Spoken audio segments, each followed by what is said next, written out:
Hello, hello, hello.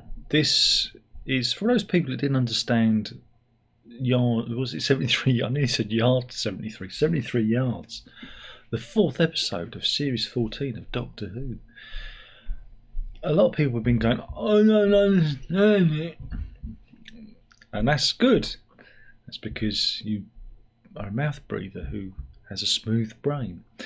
Many of us are old, and we've experienced stories that don't necessarily explain every nuance and plot point.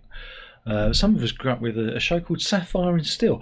Check it out. Go and check it out, for it will addle your brain, and you'll go, what does it all mean? But we watched it because it wasn't necessarily about it making sense. It was about the atmosphere. It was about the drama. It was about the spookiness of it. And I think with 73 Yards, Russell T Davies is really invoking that spirit of that show. Sapphire and Steel. Of course, there are supernatural elements to it that you may have seen from like Stephen King, The Shining. You could go down the supernatural route with it. I think it is not supernatural. I think it's more of a sci-fi thing. The fairy circle, I think, is what's known as a MacGuffin. It's an item that's meant to distract the viewer, that has no real relevance. Russell T Davies, with his writing, he does actually put signposts in to his stories. The people in the pub go, we don't believe in all that. That's not what the Welsh are about. We don't believe in the fairy rings and superstition and magic. And that's him saying it isn't that, right? It isn't that. So, what is going on there? Now, a similar thing has happened before in Doctor Who, in the last story of the Tom Baker era. Was it Legopolis? I think that's how you say it. In it, the Doctor sees a ghostly figure in the distance, which is called the Watcher. Nobody knows who the Watcher is, but it's quite evident later on. The Watcher even talks to the Doctor. The Doctor can actually speak to his Watcher, and the Doctor's demeanour changes after that. For those of you who don't know, spoilers, in that episode, Tom Baker's hands over the role to Peter Davison, and there's a scene where he's hanging off of a radio antenna, and he purposefully lets go. He could hang on, but he purposefully lets go because the Watcher has told him to do it. All right? Because the Watcher is a future version of himself. It's one of those, timey-wimey, wibbly-wobbly things. And when the Doctor dies, the Watcher gets close enough to be a part of the Doctor, and it's self-fulfilling. That's the idea of that, right? It's very simple. It's science fiction. It's not real. None of this is real, by the way. None of this is real. None of it makes sense. It's science fiction. So that's another reason why you just got to kind of go with the flow. Right? So anyway, in 73 Yards, what we're seeing with the woman in the distance is a future echo. It is Ruby, a version of herself, acting as a portent of things to come. Right? The same way as the Watcher was an echo of things to come. He was the portent of the Doctor's change. Right. And we've done this kind of thing before, and it's again, Davies mentions things like causal nexuses. Turn left. There are parallels between this episode and Turn Left. Both stories have narratives that both happened and didn't happen, right? And this is where the brain gets a little bit loopy. I'm adopting all mod cons here to explain it, right? So you have the main timeline, right? That's the main timeline. And then you have something that causes it to branch off and calls itself. I know, it's complicated. In Turn Left, she meets the the woman with the scarab, the trickster's ally, and that causes things to branch off.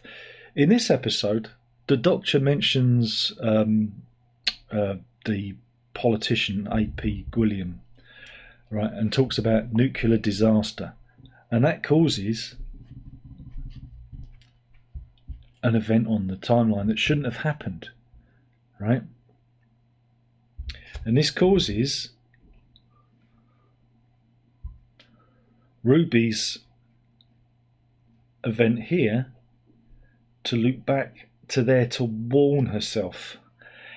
And that's the same with what happens in Turn Left, but it's a different mechanism. Now, it could be that Ruby is a Time Lord. It could be. Or she could be Susan, because we got the Susan Twist character, is the actress's name. Susan Twist, there's always a twist at the end.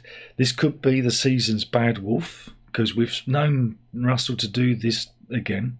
But the idea is it's both self-perpetuating and also self-negating. It happens and also doesn't happen because it's science fiction. Yeah? It happens and it doesn't happen. Now, you're probably saying, but what happened to the Doctor? Where's the Doctor? He disappears. He's in the TARDIS. The TARDIS is locked from the inside. Ruby says it. The TARDIS is locked from the inside.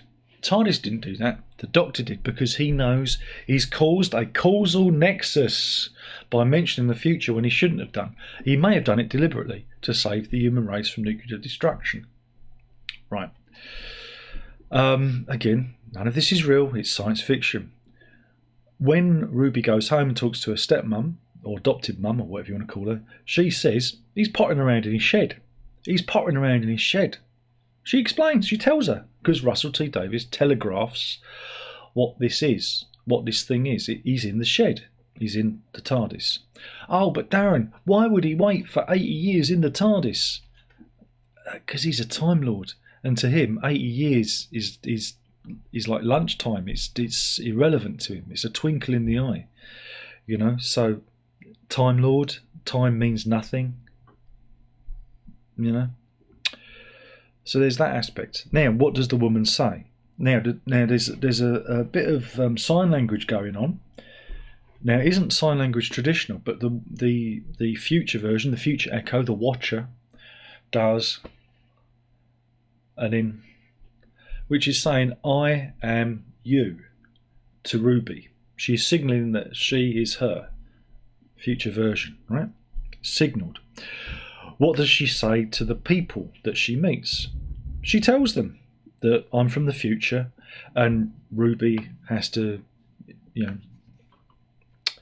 basically tells them a truth that's horrifying, that makes them go, ooh, we've got to leave her alone. And that's deliberate. They have to isolate Ruby in order for her to realise her true purpose, which is to take out Gwilliam, the nuke-loving Prime Minister. Because she's isolated, she realises that's my purpose. And then the penny drops to her and she says, come on, we've got a job to do. Because she knows she has to use her future echo to, but it's getting the distance, 73 yards. It's being clever with it, and that's why it's done in the stadium. It's a clever bit of writing, and it's complex. But that's why even Kate Lethbridge-Stewart is horrified and says, "Stand down," because the future version, right, tells them that Ruby's got to save the future and to leave her alone. Don't question it. And that's why it's not supernatural, because they were equipped with supernatural. It's not psychic. She just says, I'm from the future. We're stopping stopping nuclear destruction. And that's why that flash of realization across her face is like horror. It's like, we can't get involved because of the causal nexus. They can't get involved. Ruby's got to do this on her own. It's kind of, it's all there for you.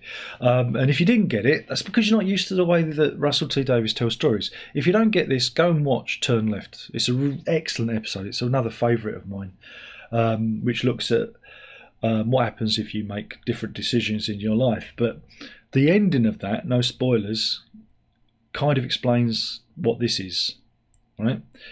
And also, if you watched the final episode of Tom Baker when the Watcher merges with him, it's because he's dying, and it's the same happens at the end with the Watcher and Ruby Sunday in the hospital. The Watcher gets closer because she's dying. You hear do do do do, the monitor go, and that's when they merge, and it goes back to she goes from the end of her life back to the beginning. Bit of 2001 in there as well. But it's all cosmic stuff. Question is who is Ruby Sunday? Is she a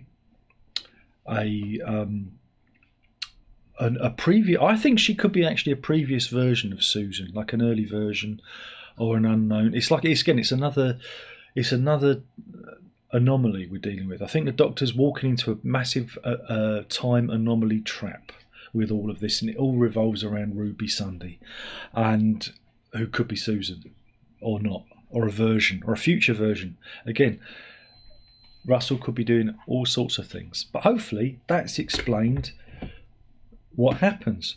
I don't want you in the comments section to tell me how wrong I am, because I don't care. All right, I want you to agree with me. All right, because the only person who really knows is Davis himself. Now, it could be that later on in the show, in the series, all this is going to be explained, and we're all going to look stupid. But I'm putting this out there now. I'm talking about in the framework of Doctor Who and the various tropes and storytelling mechanics that they've used in the past. That's where I'm coming from this.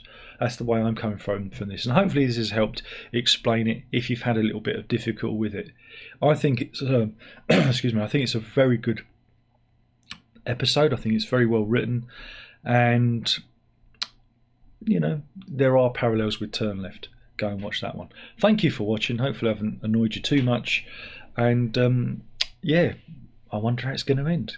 It's all about Ruby though, as it always is, because every companion is exceptional, which is a bit of a tired trope. I'm hoping that there's a real reason for it this time. It's not the Clara thing or whatnot, but hopefully there's a real point to this.